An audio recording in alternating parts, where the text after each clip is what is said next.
আসসালামু আলাইকুম রহমতুল্লাহ। এটিএন বাংলার সুপ্রিয় দর্শক, দেশ এবং দেশের বাইরে থেকে যেভাবে আমাদের সাথে সম্পৃক্ত রয়েছেন সকলকে স্বাগত জানাচ্ছি পেট্রোল পাম্প ও বিজি ফ্লো পাম্প নিবেদিত বিজ্ঞান মাল কোরআনে, পাওয়ার্ড বাই ফুলকলি। আমাদের গোল্ডেন স্পন্সর হালদা ভ্যালি, আমাদের সিলভার স্পন্সর SARM, আর আমাদের কো স্পন্সর ডায়মন্ড সিমেন্ট। সুপ্রিয় দর্শক, আমরা রামাদানে নানা বিষয় নিয়ে আপনাদের সঙ্গে কথা বলেছি আত্মশুদ্ধি নিয়ে, বৈজ্ঞানিক, নৈসর্গিক, প্রাকৃতিক নানা বিষয় নিয়ে। কিন্তু একটা বিষয় যে আমাদের কোনো না কোনো সময়ে কোনো না কোনোভাবে প্রভাবিত করেছে, আমাদের জীবনের সাথে সম্পৃক্ত আমরা একটা বিষয় জানি, আমরা এখনও কথা বলিনি। আজকে কথা বলতে চাই সেই বিষয় নিয়ে। বিষয় হলো স্বপ্ন। কথা বলবার জন্য আমাদের সাথে রয়েছেন তরুণ আলেম দ্বীন, বরেণ্য ইসলামিক স্কলার, জগন্নাথ বিশ্ববিদ্যালয়ের ইসলামিক স্টাডিজ বিভাগের সহযোগী অধ্যাপক ডক্টর মোহাম্মদ রেজাউল হোসাইন। আসসালামু আলাইকুম ওয়া রাহমাতুল্লাহি ওয়া বারাকাতুহু। ওয়ালাইকুম আসসালাম ওয়া রাহমাতুল্লাহ। সুপ্রিয় দর্শক, আমাদের সাথে আরও রয়েছেন জগন্নাথ বিশ্ববিদ্যালয়ের কাউন্সেলিং সেন্টারের পরিচালক, মনোবিজ্ঞান বিভাগের মাননীয় শিক্ষক অধ্যাপক ডক্টর নূর মোহাম্মদ। আসসালামু আলাইকুম ওয়া রাহমাতুল্লাহি ওয়া বারাকাতুহু। ওয়ালাইকুম আসসালাম ওয়া রাহমাতুল্লাহি ওয়া বারাকাতুহু। আপনাদের দুজনকেই এই স্বপ্নময় যে আয়োজন, স্বপ্নের যে আয়োজন, সেই আয়োজনে স্বাগত জানাচ্ছি। সুপ্রিয় দর্শক, আমরা জেগে জেগে স্বপ্ন দেখি। আমাদের জীবনের নানা ধরনের লক্ষ্য থাকে, সেই লক্ষ্যকে আমরা স্বপ্ন হিসেবে অভিহিত করি। কিন্তু আরেকটা স্বপ্ন রয়েছে, যে স্বপ্ন আমরা দেখি ঘুমিয়ে। সেই স্বপ্ন কখনো দুঃস্বপ্ন আকারে, কখনো সুখ স্বপ্ন আকারে, কখনো নতুন দিনের ইঙ্গিত আকারে আমাদেরকে নানাভাবে সম্পৃক্ত করে, উদ্বুদ্ধ করে, প্রভাবিত করে। আল কোরআনে এই স্বপ্নের কথা আছে রাসূলের জীবনে। এবং আমরা জানি যে রাসূলুল্লাহ সাল্লাল্লাহু আলাইহি ওয়াসাল্লামের আগে যে অসংখ্য নবী রাসূল এসেছেন, তাদেরও সমকালীন শাসকরাও অনেকে স্বপ্ন দ্বারা প্রভাবিত হয়েছেন এবং তাদের পরবর্তী কর্মসূচি স্বপ্নের মাধ্যমে নির্ধারিত হয়েছে। মনোবিজ্ঞানও এই স্বপ্নকে নানাভাবে বিশ্লেষণ করে। আমরা প্রথমে যেতে চাই মনোবিদ আপনার কাছে, ডক্টর নূর মোহাম্মদ। আমরা জানতে চাই যে আসলে স্বপ্ন ব্যাপারটা কি, কেন মানুষ স্বপ্ন দেখে, আর জীবনে স্বপ্নের কি প্রভাব? ধন্যবাদ। আপনি যেমনটি বলছিলেন যে স্বপ্ন আসলে দুই ধরনের, আমরা দুইটি স্বপ্ন বলতে পারি। একটি হলো যে আমার ফিউচার প্ল্যান, ভবিষ্যৎ পরিকল্পনা, কিভাবে সামনের দিকে আমি আমার যে ইচ্ছা বা কাঙ্ক্ষিত একটা লক্ষ্যে পৌঁছাবো, সেটা একটি স্বপ্ন। আরেকটি স্বপ্ন হলো যেটা মনোবিজ্ঞানীরা বেশি মাত্রায় ফোকাস করে থাকে, সেটি হলো যে মানুষ ঘুমের মধ্যে এই স্বপ্নটা দেখে। এখন ঘুমের মধ্যে এই স্বপ্নটি কেন দেখে? আমরা যদি সিগমুন্ড ফ্রয়েডের সাইকোঅ্যানালিটিক থিওরিকে আমরা যদি থিওরির আলোকে ব্যাখ্যা করি, তাহলে দেখা যায় যে একজন মানুষের মধ্যে তার পার্সোনালিটি যে স্ট্রাকচার, ব্যক্তিত্বের যে কাঠামো, সেই কাঠামোর মধ্যে তিনটি উপাদান আছে। এই তিনটি উপাদানের মধ্যে একটি উপাদান হলো সে সবসময় তার জীবনের ইচ্ছা, আকাঙ্ক্ষা, চাহিদা বা তার মানে যে কোনো বিষয় তার পেতে চায়, যেটা মন চায় সেটা সে পেতে চায়। কিন্তু দেখা যায় যে আমাদের ওনার মত অনুযায়ী আমাদের এই ব্যক্তির মধ্যেই কিন্তু একটা বাস্তব সত্তা আছে, যেটাকে আমরা ইগো বলি। আর একটা হলো নৈতিক সত্তা, যেটাকে বলি আমরা সুপার ইগো, অর্থাৎ এটা হলো বিবেক সত্তা।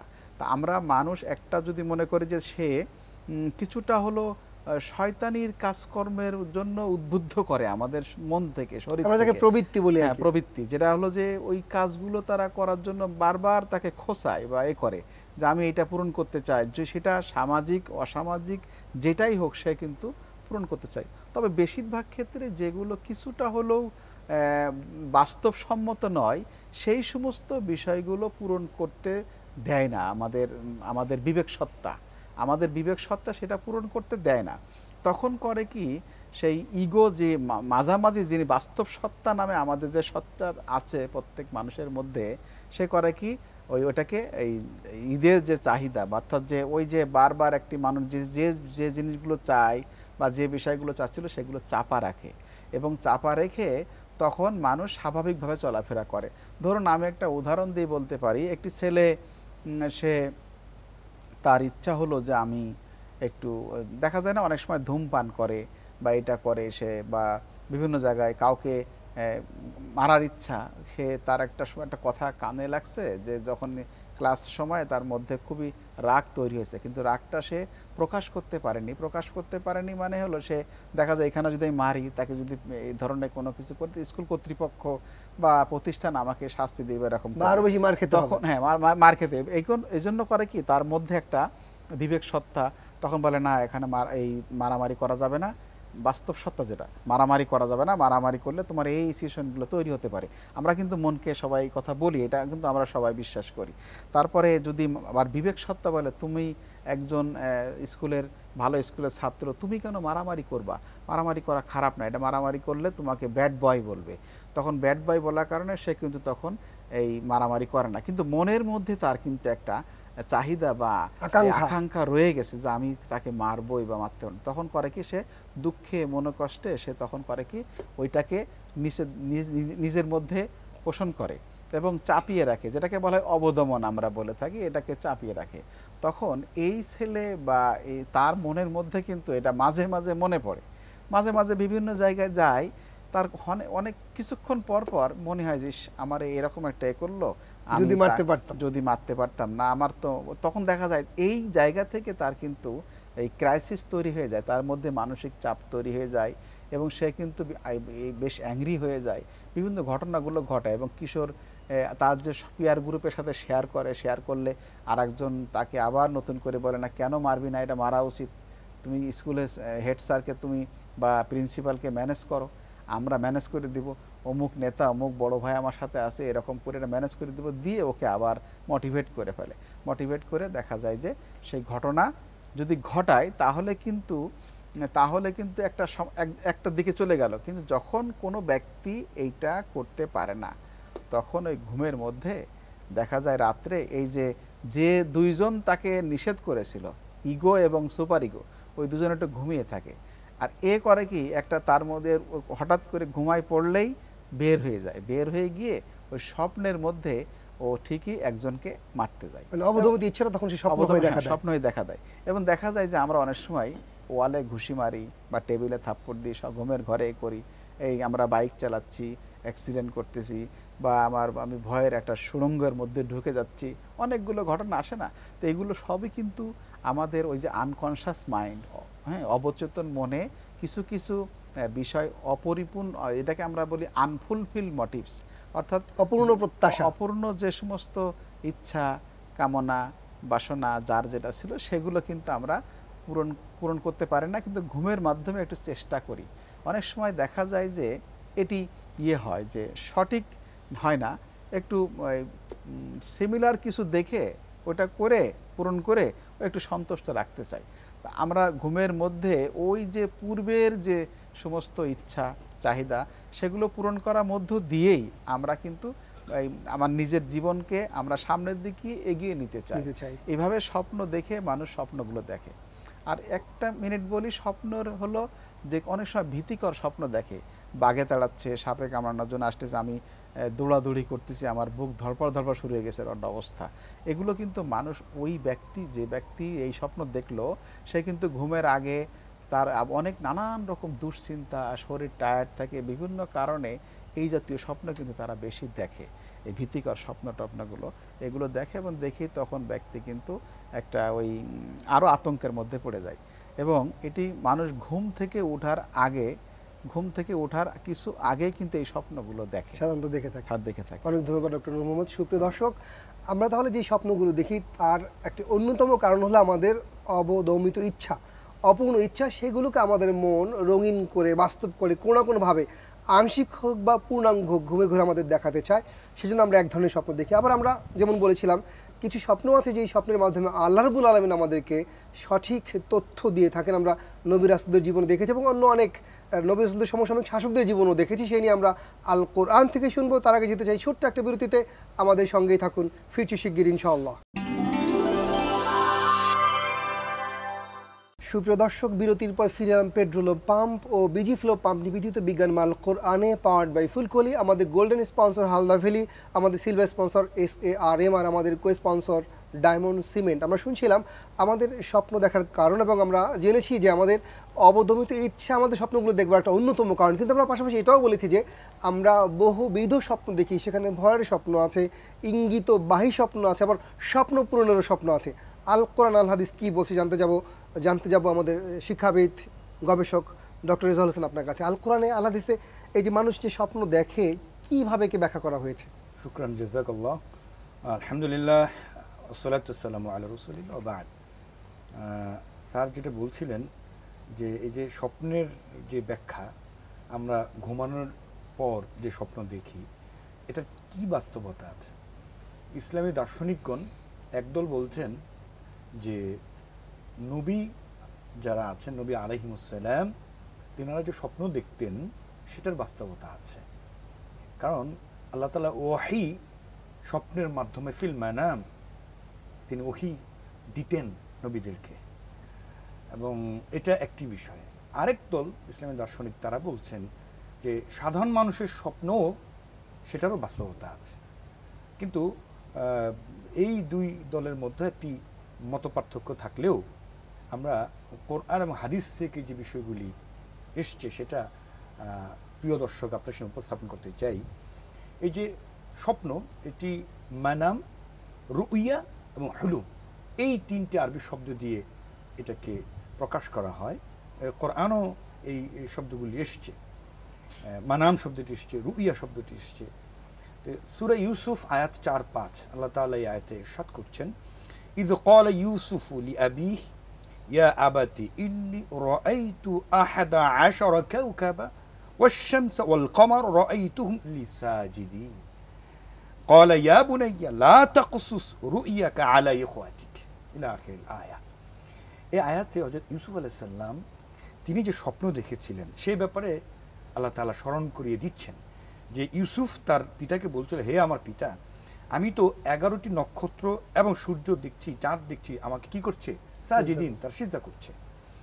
তখন ইউসুফ আলাইহিস সালামকে তার পিতা হযরত ইয়াকুব আলাইহিস সালাম তিনি বললেন যে, হে আমার প্রিয় বৎস, ইয়া বুনাইয়া লা তাকসুস রুইয়াকা, তোমার এই স্বপ্নের কথা আলা ইখওয়াতিক, তোমার ভাইদের কাছে বলো না, কারণ তারা তোমাকে নিয়ে ষড়যন্ত্র করতে পারে। তুমি যে আল্লাহর কাছে সম্মানিত, এটি প্রকাশ পেলে পরে তারা হয়তো দুর্বিসন্ধি করতে পারে, বিদ্বেষপরায়ণ হতে পারে। এজন্য পিতা সন্তানকে সতর্ক করে দিলেন। তাহলে ইউসুফ আলাইহিস সালামের এই যে স্বপ্ন, এটার যে বাস্তবতা, সেটা কোরআন সাক্ষ্য দিচ্ছে। এরপর আসুন, ইউসুফ আলাইহিস সালামের তো একটি মুজিজাই ছিল, তিনি স্বপ্নের ব্যাখ্যা দিতে পারতেন। নিশ্চয়ই আপনি মনে আছে মোহতারাম, যখন ইউসুফ আলাইহিস সালাম কারারুদ্ধ হলেন, সেখানে যে দুই কারাবন্দী তাদের স্বপ্নের কথা ইউসুফ আলাইহিস সালাম ব্যাখ্যা দিলেন, এবং বাস্তবে সেটা হলো। এবং মিশর কেন্দ্রিক যে স্বপ্ন, যেটার যে ব্যাখ্যা দেওয়া হয়েছিল, সেটার কিন্তু বাস্তবতা কোরআনের পুরা সূরা ইউসুফে সেটা আমরা স্পষ্ট দেখতে পাচ্ছি।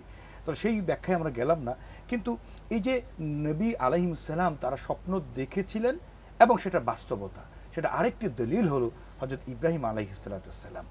আমরা জানি হযরত ইব্রাহিম আলাইহিস সালাম যখন তার সুপ্রিয় হযরত ইসমাইল আলাইহিস সালামকে সেই মক্কাতে রেখে আসা হলো, এরপর হযরত ইব্রাহিম আলাইহিস সালামকে আল্লাহ তাআলা কি করলেন? তাকে বললেন আবার সেই সন্তানের কাছে যাওয়ার জন্য। কখন?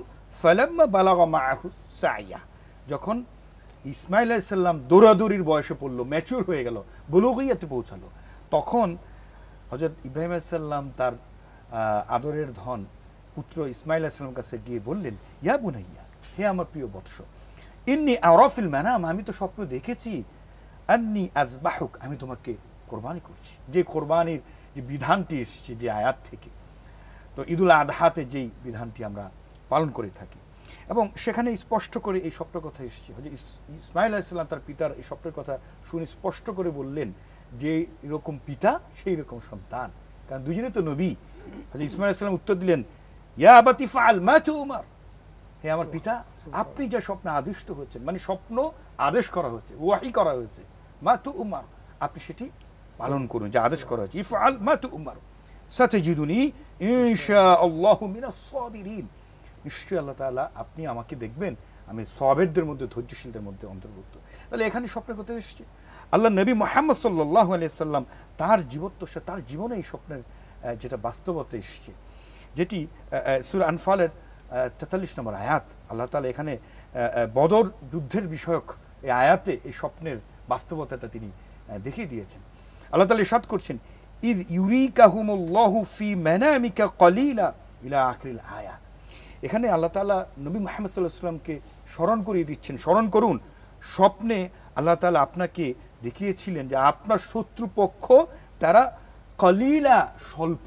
আপনি জানেন মোহতারাম, বদরের যুদ্ধে শত্রুপক্ষ 1000 ছিল, খুব বেশি না, অল্প, কলিলা। এখানে আল্লাহ তাআলা তাকে এই স্বপ্ন দিয়ে এইভাবে করে বলে দেওয়ার অর্থ হলো তারা যেন সাহসী হয়, তারা যেন হতাশ হয়ে নেওয়া যায়। অনেক সৈন্যবাহিনীর মোকাবেলায় আমরা দুর্বল অবস্থায় কি করতে পারবো, তারা যেন হতাশ হয়ে না যায়, আল্লাহ তাআলা স্বপ্নের মাধ্যমে আদিষ্ট করে দিলেন এবং সাহস দিলেন। এখানে সেই স্বপ্নের বাস্তবতার কথা এসেছে।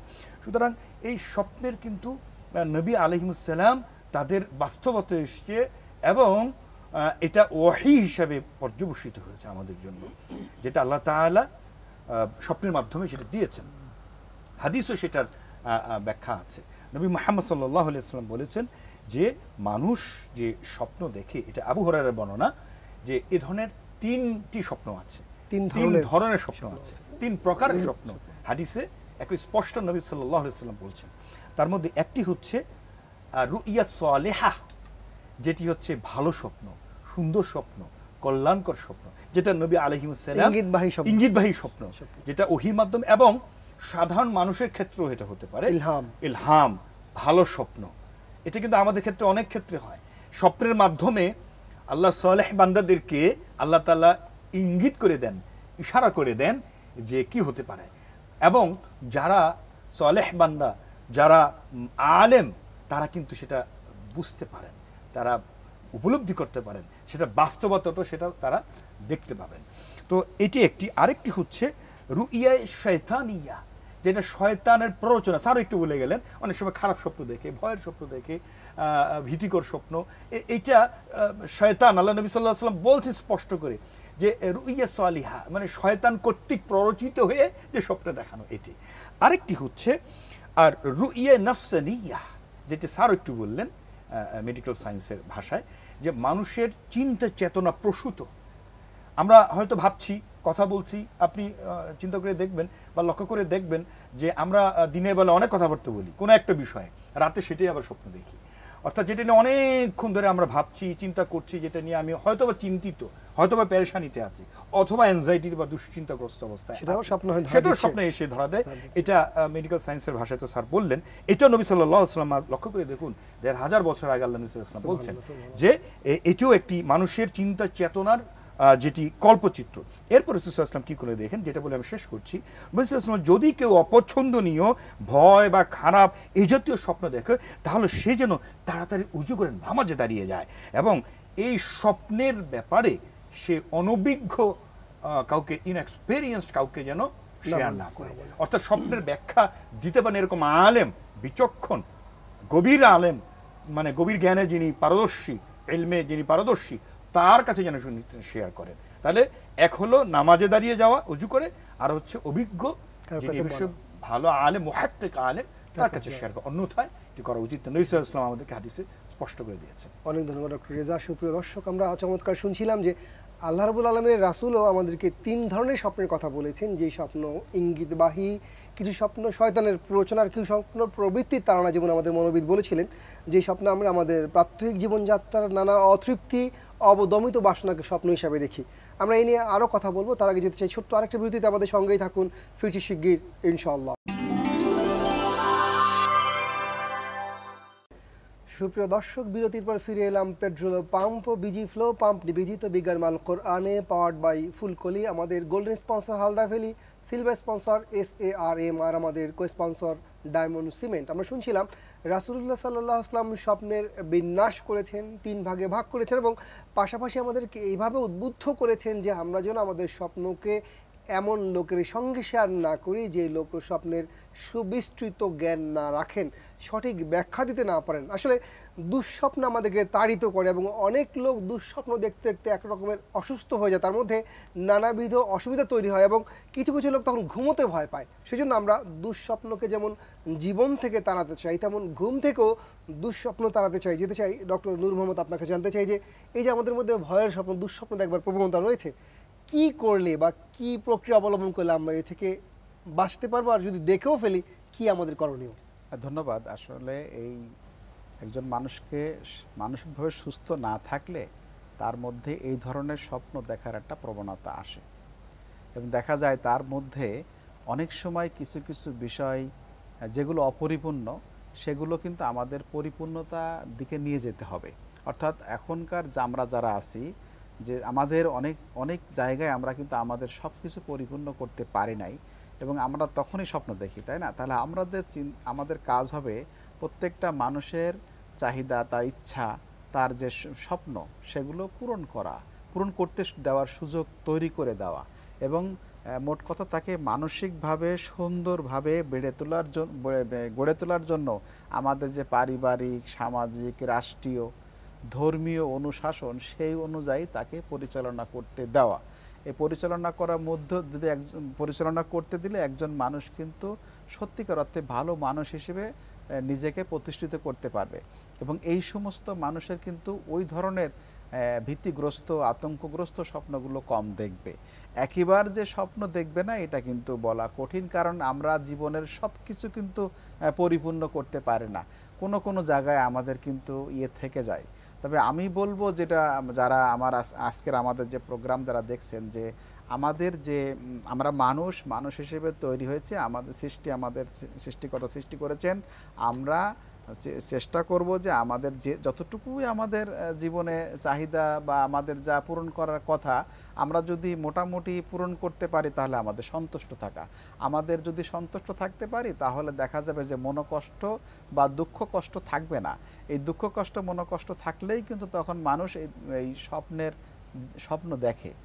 দুঃখ কষ্ট মনোকষ্ট আমি যদি মনে মনে না রাখি, আমি তো অল্প কিছু পেয়েছি, সন্তুষ্ট থাকতে পারলেই কিন্তু আমরা ভালো থাকবে এবং স্বপ্ন কিন্তু তখন আমি কম দেখবো, একজনদের দেখবো না তা নয়, কম দেখব। আর শারীরিকভাবেও সুস্থতা প্রয়োজন। যেমন শারীরিক আমাদের খাবার, যে সমস্ত খাবারগুলো খাই আমরা, যে ঘুম প্রয়োজন, যে ঘুমের দরকার, ঘুমটাও যদি পরিপূর্ণভাবে আমরা 8 ঘন্টা বা মিনিমাম 6 ঘন্টা যদি ঘুমাতে পারি, বয়স অনুপাতে আরও যদি বাচ্চাদের ক্ষেত্রে বেশি ঘুমাতে দিতে হয়, তাহলে যদি সে সুস্থ থাকে তবে তার পক্ষে কিন্তু এই ধরনের স্বপ্ন তার দেখবে না এবং সে কিন্তু একটা ভালো মানুষ হিসেবে পরিপূর্ণ জীবনযাপন লাভ করতে পারবে। অনেক ধন্যবাদ ডক্টর মোহাম্মদ। সুপ্রিয় দর্শক, আসলে আমরা আমাদের স্বপ্নহীন জীবন আমরা চাই না, আমরা স্বপ্নপূর্ণ জীবন চাই, সুখ স্বপ্নপূর্ণ। আল কোরআন আল হাদিস এই ব্যাপারে কি বলবে? স্বপ্ন দেখা এবং স্বপ্ন দেখা পরবর্তী কার্যক্রম সম্পর্কে কি নির্দেশনা রয়েছে ডক্টর রেজা? আপনাকে জানতে চাই। আমি কয়েকটি হাদিস উদ্ধৃত করতে চাই স্যারের কথার সূত্র ধরে। হযরত আবু কাতাদা রাদিয়াল্লাহু আনহু বর্ণনা, এটি সুনান আবু দাউদের 5021তম হাদিস। তিনি বলছেন, আমি রাসূল সাল্লাল্লাহু আলাইহি ওয়াসাল্লামকে বলতে শুনেছি যে ভালো স্বপ্ন আল্লাহর পক্ষ থেকে আসে এবং খারাপ স্বপ্ন শয়তানের পক্ষ থেকে আসে। কেউ যদি খারাপ স্বপ্ন দেখে ফেলে তার উচিত হচ্ছে বাম দিকে, প্রসেস বলে দেওয়া হচ্ছে কি করতে হবে, যে বাম দিকে 3 বার থুতু মারা, অতঃপর ওই স্বপ্নের খারাপই হতে আল্লাহর কাছে আশ্রয় চাওয়া। তাতে আশা করা যায় যে তার খারাপ যে স্বপ্ন তার থেকে কোনো ক্ষতি হবে না। সুবহানাল্লাহ। তাহলে এরকম একটি পদ্ধতি বলে দেওয়া হয়েছে। এরপর আরও এরকম করে যে আবু হুরায়রার একটি বর্ণনা এসছে, যে একটি হাদিসে নবী সাল্লাল্লাহু আলাইহি ওয়াসাল্লাম বলছেন যে কিয়ামতের সময় যখন অত্যাসন্ন হবে, কাছাকাছি হবে, তখন খাঁটি মুসলমানদের স্বপ্ন কিন্তু সত্য হবে। সুবহানাল্লাহ। এবং শুধু তাই নয়, এখানে যারা খাঁটি মুসলিম তাদের স্বপ্নের ব্যাপারে বলা হচ্ছে, নবী সাল্লাল্লাহু আলাইহি ওয়াসাল্লাম বলছেন যে নবুয়তের 45 ভাগের 1 ভাগ। এর মানে এটা কতটা সত্য হবে এটিও হাদিসে এসছে। এরপর আসুন আরেকটি হাদিসে, এটি মুসলিম এর বর্ণনার একটি হাদিস, সহিহ মুসলিমে এসছে হাদিসটি। এটি হযরত কাতাদা রাদিয়াল্লাহু আনহুর বর্ণনা। তিনি বলছেন যে স্বপ্ন আল্লাহর পক্ষ থেকে আসছে, দুঃস্বপ্ন শয়তানের কাছ থেকে। সুতরাং কেউ যদি এই ধরনের খারাপ স্বপ্ন দেখে, তখন তার উচিত হবে 3 বার থুতু দেয়া এবং বাম পাশে, এবং সাথে সাথে আউযু বিল্লাহ বিসমিল্লাহ পড়ে সূরা নাস, সূরা ফালাক পড়ে আল্লাহর কাছে আশ্রয় চাওয়া। তাহলে আশা করা যায় তিনি স্বপ্নের দ্বারা কোনো ধরনের ক্ষতিগ্রস্ত হবেন না। এটাও আরেকটি পদ্ধতি, অর্থাৎ আল্লাহর কাছে আশ্রয় চেয়ে সূরা ফালাক সূরা নাস পড়ে ফেলা, এটি একটি বিষয়। আর আরেকটি বিষয় হচ্ছে যে আমরা অনেকেই আছি যে নবী সাল্লাল্লাহু আলাইহি ওয়াসাল্লাম বলছেন যে তোমাদের মধ্যে সেই লোক বেশি সত্যবাদী তার স্বপ্ন বেশি সত্য স্বপ্নে পরিণত হবে। এর মানে স্বপ্ন সত্য হওয়ার সাথে সত্যবাদী হওয়া, খাঁটি মুসলমান হওয়ার কিন্তু একটি শর্ত আছে। তাহলে এই বিষয়গুলি কিন্তু হাদিসে এসছে স্বপ্নের ব্যাপারে। মোটা দাগে যদি আমরা বলি যে এই স্বপ্ন যেটা আজকের দিনেও আমরা যা দেখি সেটা সব স্বপ্ন যে অসত্য তা না। এই স্বপ্ন সত্য হওয়ার জন্য শর্ত হলো হাদিস অনুযায়ী, সেটা হচ্ছে যে খাঁটি মুসলমান হওয়া, অর্থাৎ খাঁটি মুমিন হওয়া। যদি আমি খাঁটি মুমিন মুসলমান হই তাহলে আল্লাহ তাআলা আমাকে স্বপ্নে দেখাবেন এবং সেই স্বপ্নটা বাস্তবেও ধরা দেবে। অনেক ধন্যবাদ ডক্টর রেজা, ধন্যবাদ ডক্টর নুহমত আপনাকে। সুপ্রিয় দর্শক, স্বপ্ন নিয়ে আমাদের এই যে আলোচনা, সেই আলোচনার মূল লক্ষ্য এটাই যে আমাদের জীবন স্বপ্ন হোক তা নয়, বরং আমাদের জীবন দুঃস্বপ্ন মুক্ত হোক। এবং সেটা করবার জন্য রাসূলুল্লাহ সাল্লাল্লাহু আলাইহি ওয়াসাল্লামের পক্ষ থেকেও আমাদের কিছু হিদায়াত রয়েছে, নির্দেশনা রয়েছে। আমরা ঘুমোতে যাওয়ার আগে আমাদের ডক্টর রেজা যেরকম বলেছিলেন, আমরা সূরা ইখলাস পড়তে পারি, সূরা ফালাক, সূরা নাস পড়তে পারি, তারপর আমরা আয়াতুল কুরসি পড়তে পারি, ডান কাঁধে আমরা শুতে পারি, শোয়ার ক্ষেত্রে অজু করে শুতে পারি। আমরা যারা দুঃস্বপ্ন তাড়িত হয়ে আমাদের জীবনকে নানাভাবে বিঘ্নিত করছি, রাসূল ইসলামের এইসব নির্দেশনা মেনে চলে আশা করা যায় যে আমাদের ঘুম প্রশান্তময় হবে এবং যে লক্ষ্যে আল্লাহ রাব্বুল আলামিন আমাদেরকে ঘুম দিয়েছেন সেভাবেই হবে আমাদের জীবন হবে, আমাদের ঘুম হবে দুঃস্বপ্ন মুক্ত। আর স্বপ্ন যদিও আসে, সেই স্বপ্ন আসবে আল্লাহর পক্ষ থেকে, যেই স্বপ্ন আমাদেরকে পথ দেখাবে। এই আশাবাদ ব্যক্ত করে শেষ করছি। আসসালামু আলাইকুম ওয়া রাহমাতুল্লাহি ওয়া বারাকাতুহু।